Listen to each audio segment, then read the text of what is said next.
MGM takes you into a new age of adventure in the first motion picture of the 23rd century. Logan's Run. It begins where imagination ends. Welcome to the Fandom Outpost, your podcast for all things pop culture. Welcome everyone back to the Fandom Outpost. I am going to host today. I'm Bob, and I'm here with Jim. How's it going, man? Hey, pretty good, Bob. How's your summer been? Pretty good. Yes, it's winding down now. It's winding down, right? The kids are going back to college. College, and then it kind of gets into the October is right around the corner. You start, Look, I'm already buying pumpkin spice stuff, so we're good. So. So we thought we'd jump on today and have a quick little episode about some science fiction this time on this episode. We're going to talk about Logan's Run in particular. Jim, you brought it up. Was it in the front of your mind for some particular reason, or how did it come up? I think I saw something noting that it is the 50th anniversary this year of Logan's Run, which seems insane to me. What's your first recollection? How'd you come onto this one back in the day? Logan's Run was something that I remember seeing on TV, broadcast television, and it was kind of like a special event when it came on because it was a really cool science fiction film, that had and it had Michael York as one of the main character, and I really remember as a kid liking Michael York.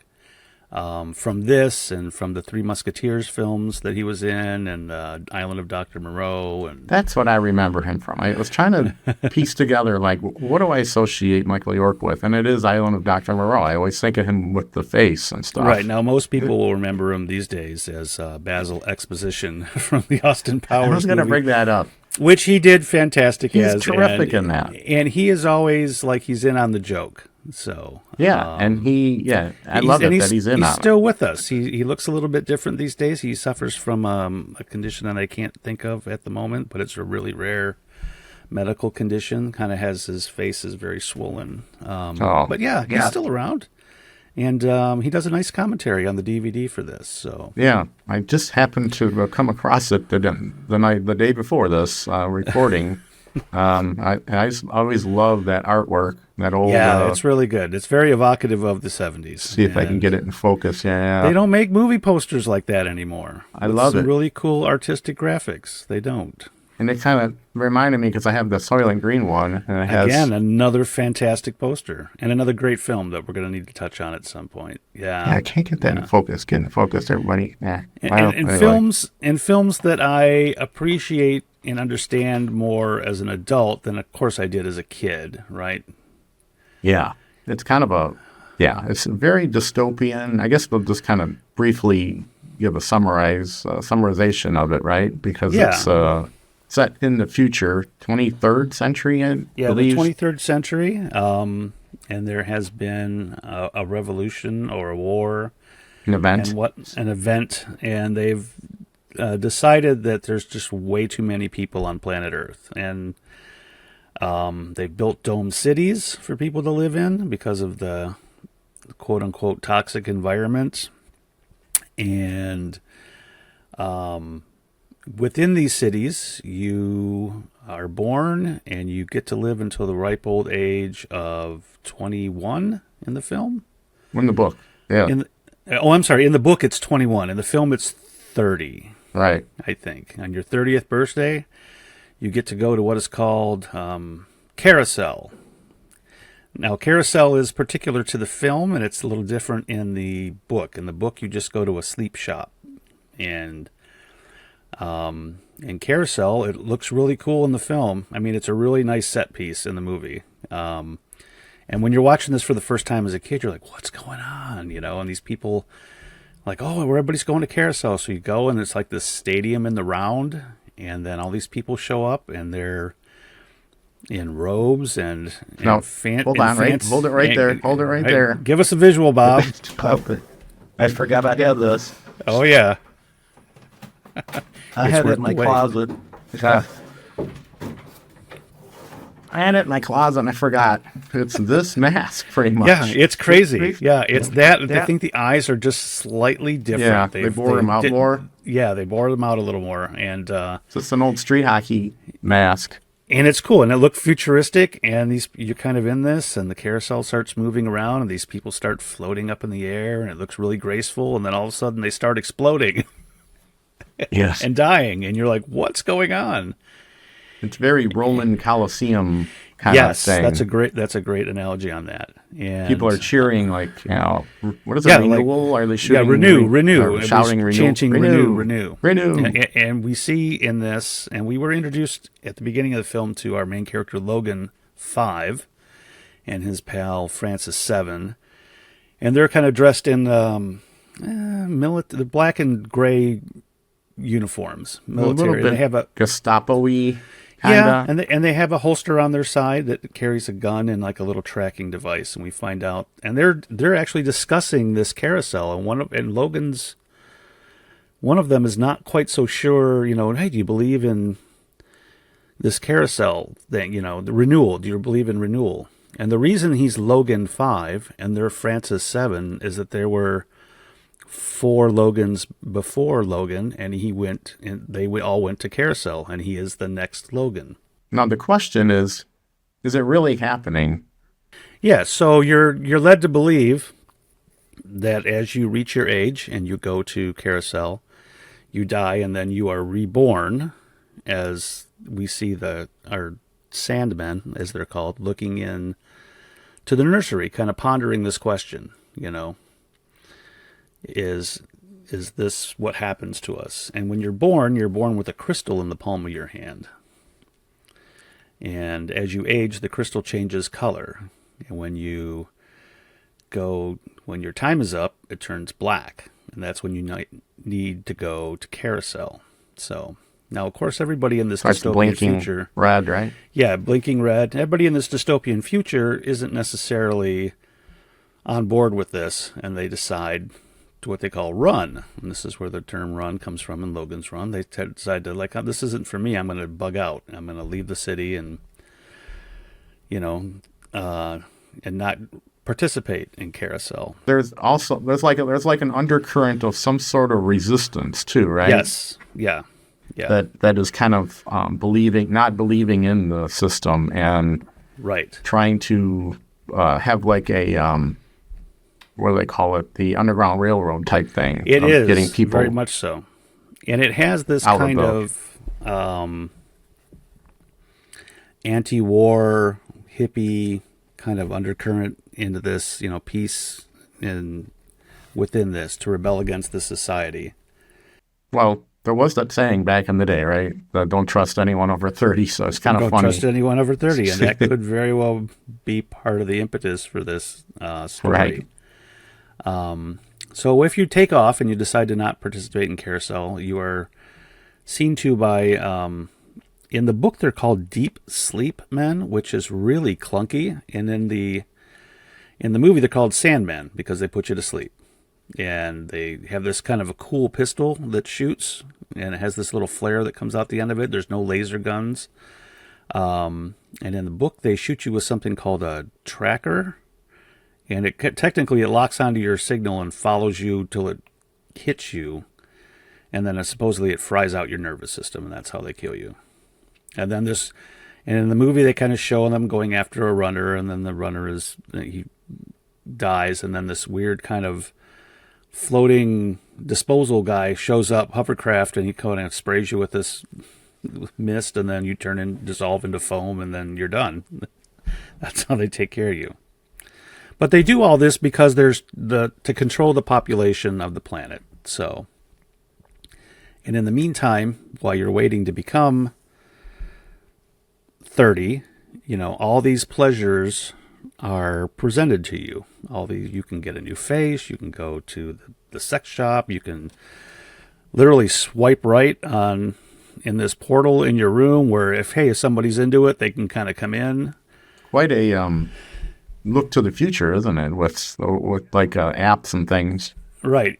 And it's, because you're not going to live very long, you're supposed to be living life to its fullest. Well, let's get through the rest of the movie, and then we'll critique some of this. I have a lot to say. So, without delving into a scene by scene of this film, Right. Logan, upon his last runner, encounters a symbol of an ankh, which is a Egyptian symbol, and it's used to identify those who run to sanctuary. And The mythical sanctuary. yeah, mythical sanctuary. Does it exist? Does it not exist? Reminding me of currently the silo. Was that? Yeah, I wanted to bring that up. Yeah, we're going to get into that too.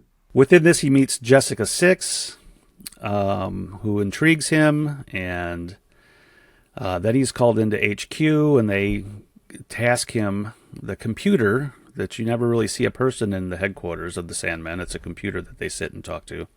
A la Silo. Yeah, right. And they task him with finding sanctuary Because of and that because of symbol the ankh. that he Yeah. lifted off the guy that they killed. Yeah, so they go, we want you to go undercover, and you're going to find out where the sanctuary is so we can get rid of it. And they change his palm crystal from red to blinking. Yeah. He's like, wait a minute. Do I get my 4 years back? Right. And then that sets us off on our quest as we and Jessica 6 take off and look for sanctuary. And we encounter many different things along the way, and then we come to a surprise ending. So That's kind of the most interesting part of this is Michael York's character is because he's kind of an agent, like a double agent at first. right, he's a double agent at first, and then as his journey continues, he kind of starts to flip. He goes to, oh, wait a minute, this is like a real thing. And the worst part of all of this is that his best friend is now tasked to hunt him down because he's a runner. And he's a true believer. And Francis is a true believer, and which makes for a really good villain, because it's like he's doing it out of his core belief. He's not doing it because he's evil. Yeah, he's a true believer, and he's going to take down his friend to even uphold the standard of the Dome City, right? Yeah. So our journey takes us through the underground, and we meet feral people, and then we meet the resistance, and then we escape that, and they're kind of really tracking Logan, and Sandmen come in, and it gets all hairy, and they meet a really cool looking robot along the way, and oh God, we'll get into that too. yeah, we'll get into Box, played by Roscoe Lee Brown, and then they finally end up in quote unquote sanctuary, which is the world that was left behind, the outside world, which is in Washington D.C. Funny enough. Yes, and in the book it is right at the beginning. They mention Washington, like a battle of Washington. It's shades of Planet of the Apes with the A Lincoln Memorial, and it's all overgrown with moss. Yeah, it's really cool. I mean, some really great 70's matte paintings, which is really a lost art. Everything is digital. It's like a digital matte painting nowadays if they made it, but it's great. And they're in Congress. They find an old man in Congress, and it's like an alien being to them, because they don't know, they've never seen an old man. Right. Because they lived in this utopian society. And one of the great lines in there is Jessica 6 is looking at him, and she says, "Does it hurt?" And he's like, "What?" And she's like, "Those cracks in your face." Right. She's like, "Can I touch you?" So after a final confrontation with Francis, we end up taking the old man back to the Dome City to show everybody that there is sanctuary, and the life they're living is a lie. You can live beyond 30. Expose the lie. So, and then there's explosions, as they are in Hollywood films, and people come to realize and so that's the rough story of Logan's Run. Right. We'll kind of nitpick some of the things we like and dislike. Really big budget film for its time. And you think nowadays that, it's a science fiction movie. Of course it's going to be a big budget. But in that day and age, these big science fiction films were far and few between. And it wasn't like as soon as Star Wars hit, everybody made a science fiction film. This is my biggest theory on this movie. 100%. It's a year before Star Wars, and they don't know what's coming. because Star Right. Wars wipes the map of what is science fiction, what the bar is. This And is like the last stand. This is the last stand of the studio, the MGM, the old guard. I was watching the behind the scenes documentary, and Yeah. you notice it's such a different production. And God love them, they worked their butt off on this and did all the, Yeah, it's practical fantastic. effects. Yeah, it's fantastic for what it is. But man, when Star Wars marks time, it's in '77. Yeah. This immediately looks dated. It looks dated. They must have been like, oh God. I mean, it did well at the box office, Right. but it is so different from a year One later. of those things like 20th Century Fox, nobody understood Star Wars while it was being made. Beyond Alan Ladd and George Lucas, 20th Century Fox is thinking Damnation Alley is going to be their big movie of the summer, right? Well, that's what I'm saying about looking at the behind the scenes featurette on the DVD of Logan's Run. It's like all these older guys doing the special, like from the old Hollywood days. Yes. This is like a studio film, 100%. And they're so excited about being on the big MGM lot. All the actors used to be on this lot and all this stuff. And I just kept thinking in the back of my mind, Star Wars is a bunch of young hippies that are trying new stuff, and they're no names, and they just, like I said, they just kind of just set the bar at another level the next year. The really big set piece in this, special effects wise, is the Dome City, and I think it took up a soundstage. It's huge, and for years I think they used stock footage of this thing for every other science fiction movie they ever needed a futuristic town for. And it's got a monorail, and it's a fantastic miniature. And at times it looks like, oh, this is kind of like, and there's, as you're zooming in over the city, there's a monorails going back and forth. Shades of Epcot. And it totally looks like Epcot. That's 100%, because there's a building that looks like the hotel at Epcot where the monorail goes through the building. So it's so funny. And they shot a lot of stuff at futuristic type places in Texas. Dallas. Dallas. It's like the Fashion Square Mall, and there's a fountain that's very pivotal at the end as a set piece that looks really cool. It's kind of this cascading square thing, and it's really, I totally believed, I was in the future as a kid. So right, that's right at that age. And Star Wars was still new, right? Bought it all, and you can still go to these places; they still exist, and if you visit Texas. So the thing that kind of broke it on the for me on the big diorama practicals studio, the Dome City. It's when this beautiful tracking shot, but there's like water in there that's supposed to be like a lake, and it looks like just like a small, like a kiddie pool. Yeah, water is tough to do in scale, and that's one of those things that it's tough to. But they did shoot it in like some sort of forced perspective. It's very well done, and the cars move through the tubes. Yep. And they match cut with a real car that they built, like a golf cart, and they made it look like one of those tube cars. And like I said, God love them. They did a tremendous job on doing this, but boy, oh boy, does it get, you just get so, I just kept comparing it to Star Wars and the technology that would be a year later, and it's just like, oh my gosh. Yeah, it's all these people in Star Wars, they were all super influenced by 2001, right? 2001 was a groundbreaking special effects film, and a lot of stuff that came after that somewhat tries to emulate it, and Star Wars really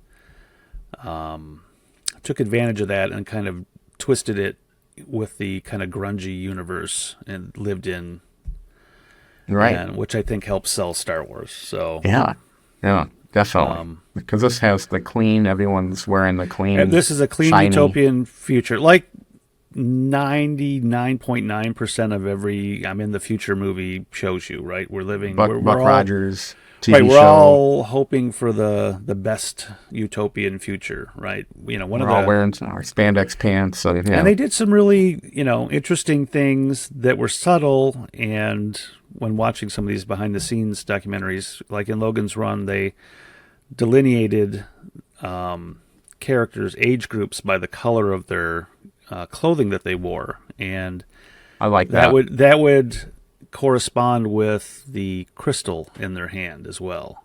So That's a neat the color concept, of the crystal, which is a good concept, and it's subtle, and you don't really notice it. But once you hear about it, you're like, "Oh yeah, that is really cool. That's a very unique idea." And I think it works very well. It's a colorful film. Again, the Sandmen are in black and gray, so like they're very, like you said, Gestapo military-ish looking, as they need to be. Wonderful what ifs for casting that I came across. Yeah, that was pretty nice. Would have changed probably a big perception of this movie. I guess John Voight was considered. I've got that note. For Logan, which is pretty massive. Early in John Voight's career, so you could kind of see that. I definitely can see all these. Lindsay Wagner as Jessica. I heard that as well, which is pretty interesting. And William Devane as Francis. Oh, Francis. I heard that as well. So it's like those three would make a whole different movie, I think. I think so. I think the chemistry on those three would make a whole different, you're right, a whole different film. Lindsay Wagner was pretty huge at this time, I would think. I think no, this was it pre 70s? I think 76 might be pre Bionic Woman. Like right around that time, right? But we're on the cusp. Yeah. She was ready to break with Bionic Woman. And Peter Ustinov plays the old man, which he was definitely from the old Hollywood days and very distinguished actor.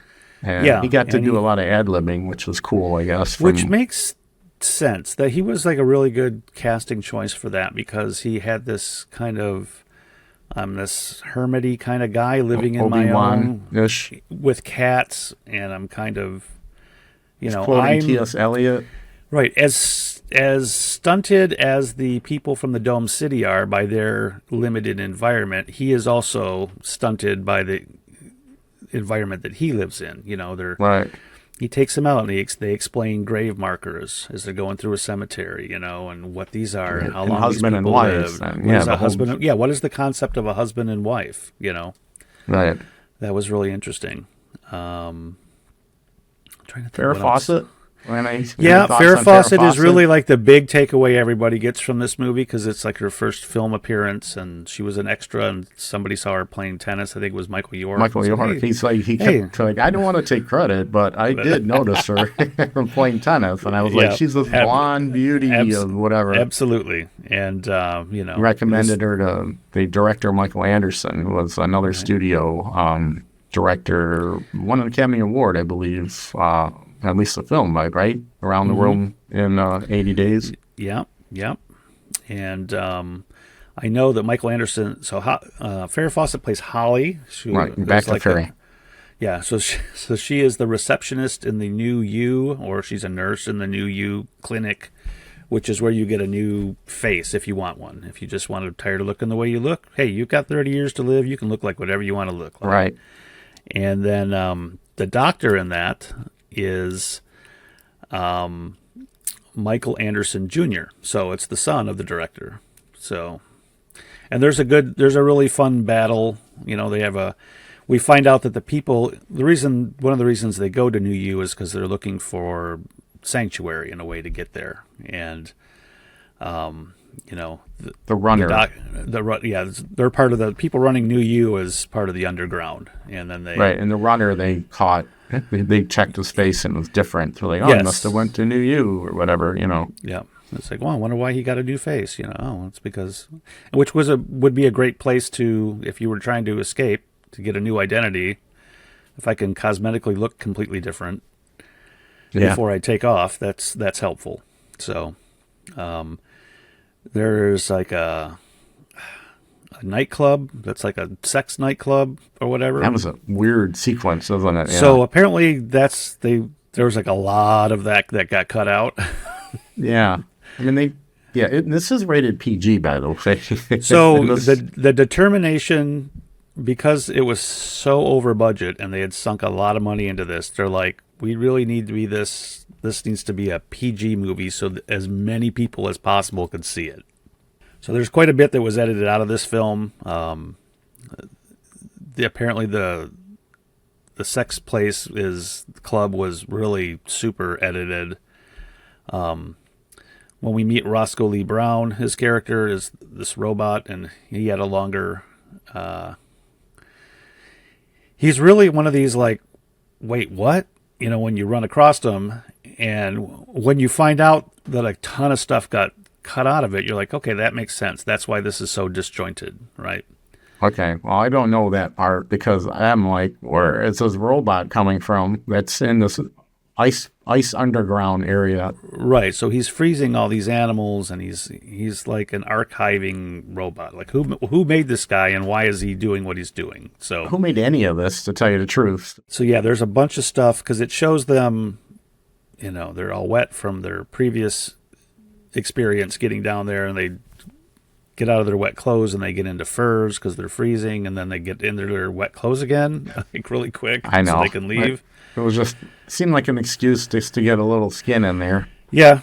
Jenny Agutter has zero problem with nudity. She's in a movie called Walkabout that takes place years before this, and which she was very young, apparently. I haven't seen it, but apparently she's quite nude in that movie. And of course, we would just, discover her once again in American Werewolf in London, where she has zero problem with nudity, and God bless her, because that's great. And as a little kid, she was quite an infatuation just from Logan's Run, and of course I would have never seen any nudity on regular TV. So right, but her costume is barely there at all in Logan's Run. So yeah, it's strategically placed. And this was her first Hollywood film that she almost didn't get. She had moved out to L.A. and she went up for this part. People were like, "Oh, she's this girl from the Railway Children," which she was much younger. Excuse me.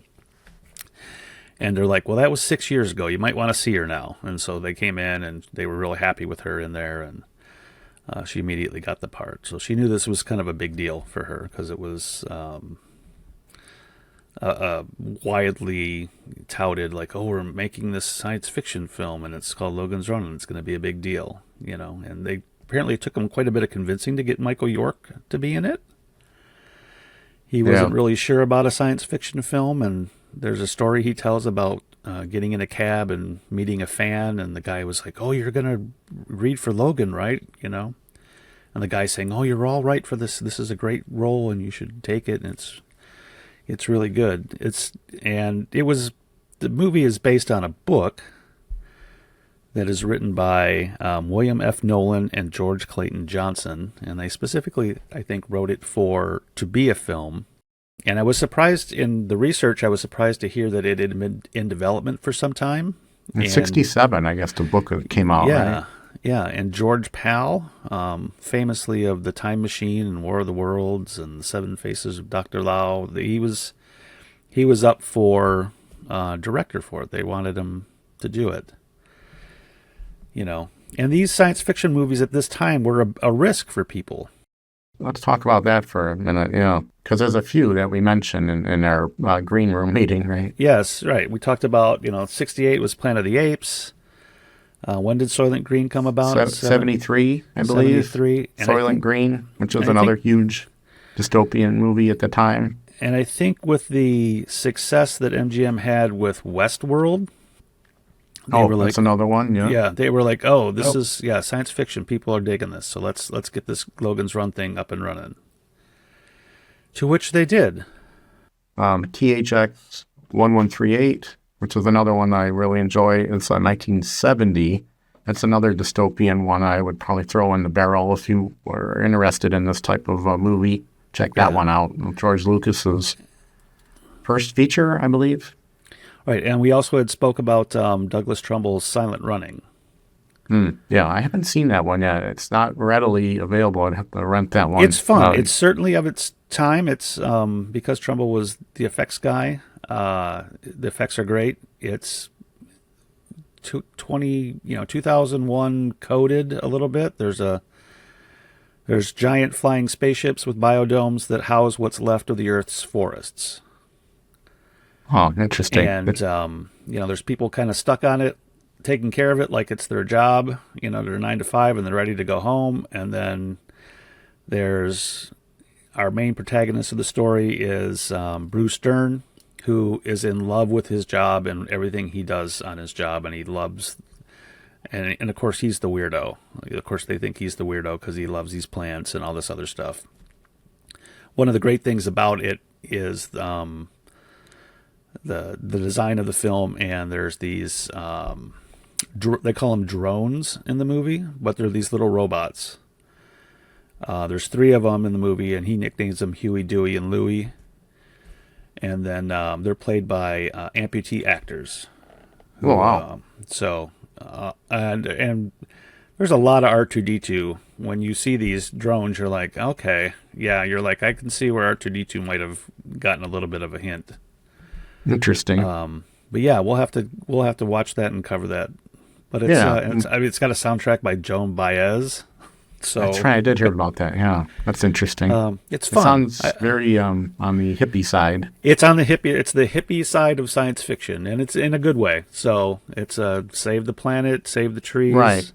Ecology coded kind of thing. It's just cool. It sounds interesting. I'm gonna have to check that one out. Very of its time period. I would double bill Logan's Run with Soylent Green, though. I think if I did a double feature, I always love the team-up movies on a double Soylent feature. Green feels like maybe what happened before we got to Logan's Run. It feels like a prequel. That's a good way to put it. Like they're trying to figure out a way to sustainability of the population. Yeah, but in a more government lying to you kind of, even more government lying to you way, right? Right. And as kids, these were, it's a fun science fiction future movie. But as adults, I'm like, I appreciate the irony or the message that is going on in that. And you can kind of understand it a little bit more with perspective. Not so much, a little more about enjoying it more for the story instead of the visuals. Yeah. The themes, as an adult watching it now, right, you kind of can read into the themes a little more about the fear of aging, the obsession with youth, 100%. Government control, because we don't really know who's running this place, and why would anyone want to work if they're going to. Why is the computer concerned about their sanctuary, right? Why is the computer worried about the big lie? Right. Like technology is replacing human judgment, which is kind of a precursor to our AI concerns nowadays, I guess. Yeah. Conformity and rebellion. Yeah, there's a lot of themes that are really interesting in this movie. It's just, like I said, it's in that time period where it just didn't quite get, into that Star Wars, like, hit you in the face reality of the effects and things, like believability, I guess. Right. But you could still get something out of this, I feel, right? Mm-hmm. One of the innovations this film had was the first use of a hologram. Yeah, that's a good point. I forgot about that. It is a cool thing about this. At the end, they use it for. Yeah, they're kind of interrogating Logan after they've caught him, and they're like, where's Sanctuary and all this, and he kind of short circuits the system. It's like different parts of his subconscious are these holograms, which is really cool. And they're like speaking the truth. Right. That was an interesting scene near the end. Yeah, it's done in an interesting visual way. To them.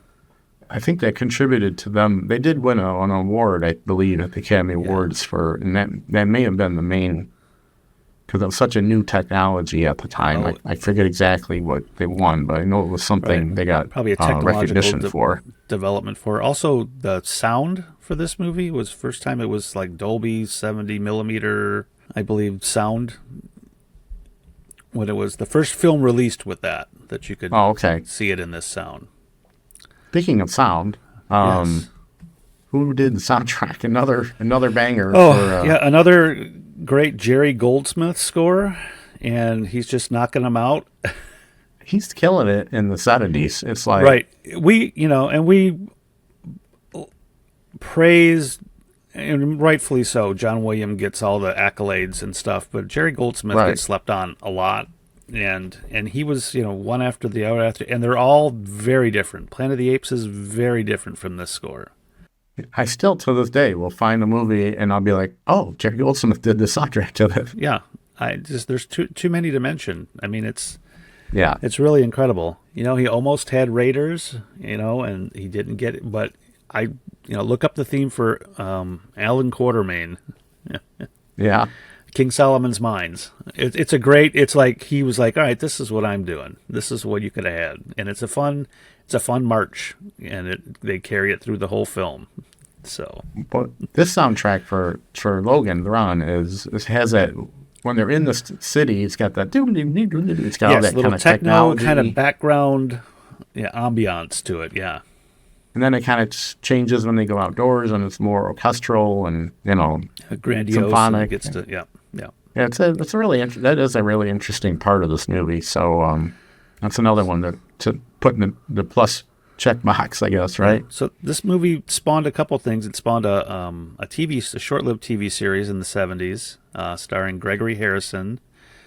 I vaguely remember him being in it. And Heather Menzies, I think, and our favorite Arctic commander, Donald Moffat as Rem, who was an android. So interesting.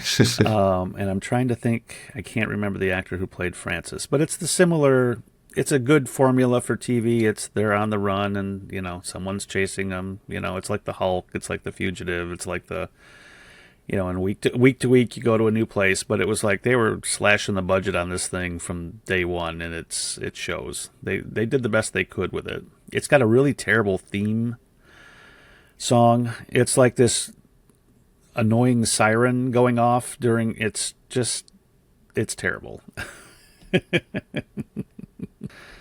Marvel Comics did an adaptation of this. I think it was a 6-issue adaptation, art by the great George Perez. One of the issues is more expensive than the others because it was the first appearance, not in the story, but in like maybe a backup story of Drax, who is the character from Dave Bautista plays from Guardian of the Galaxy. Oh, wow. Interesting.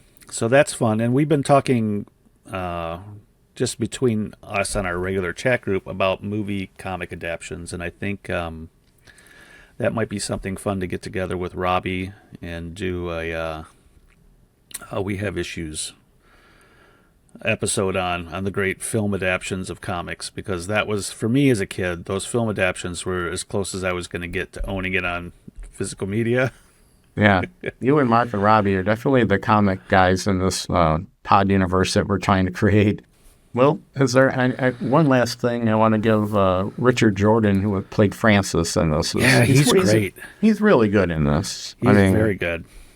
I keep remembering him. I believe he was in the Mean Season. He played the serial killer in that movie, Kurt Russell, and he played an excellent villain in that. Yeah, it's one of the movies, and it's hard to find that movie too. And I'm hoping I get some sort of resurrection. But yeah, that's one I recommend. I remember seeing that in college, the Mean Season, and it's a really interesting serial killer. Kurt Russell's trying to track him down. I think he's a writer or a newspaper reporter or something. Okay. And he's on the trail, and Richard Jordan's just like psychotic in that movie. But he's really good in this. I wanted to give some props to him. He's great. He's he once again proves my rule that your film is only as good as your villain, and he's a great villain, and he's a great villain because you can kind of see his point of view. He doesn't want to destroy his worldview, right? Yeah, this is his worldview. It's like, this is my belief, and why are you all of a sudden acting like an insane person to Logan, and going with this girl? Why has she changed you about all this all of a sudden? Yeah. So it's like being betrayed by a friend, and it's like, in a weird way. Yeah.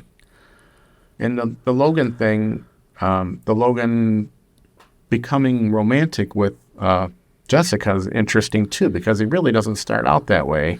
No, because in their society, it shows because it's just sex. It's all it means. Sex is just a physical act. It doesn't. There's no feelings involved with sex. It's because he dials her up immediately and says, "Hey, and she's like, I'm not really into it today. Might want to pick somebody else." And then she shows back up again, and she's like, same. It's like, right. Really not interested. Not my jam.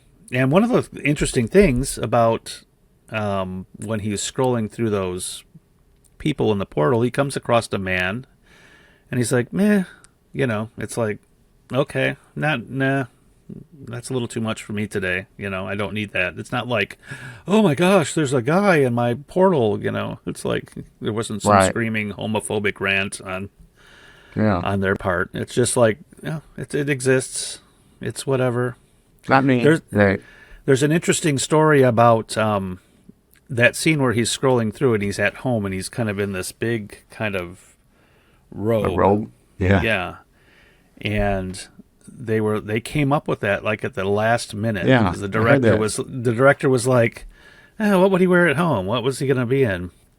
And the guy the costume designer just knocked it out of the park with this. Like in 45 minutes, he came up with this thing, And is it kind of a big tarpy piece of cloth? Yes, but there's some style to it, and and Michael York kept that. Yeah, that's a funny note on the commentary, right? Yeah, he kept that for years and years and years, and then finally auctioned it off for charity or something. Yeah, and he had it in a box, and he had kept that robe, and it was that's funny. That's a cool side story. So the commentary, and I don't have the Blu-ray to know if I'm sure it's on there too, but the Michael York portion of the Logan's Run commentary is terrific. I recommend it if you're a fan. He's very personable, and he's got good stories about it. And he's like, we were so young and innocent. Right, nothing like, she's nude in here. He's not a lech. He's not which is nice to see. Oh, Jenny, I've forgotten.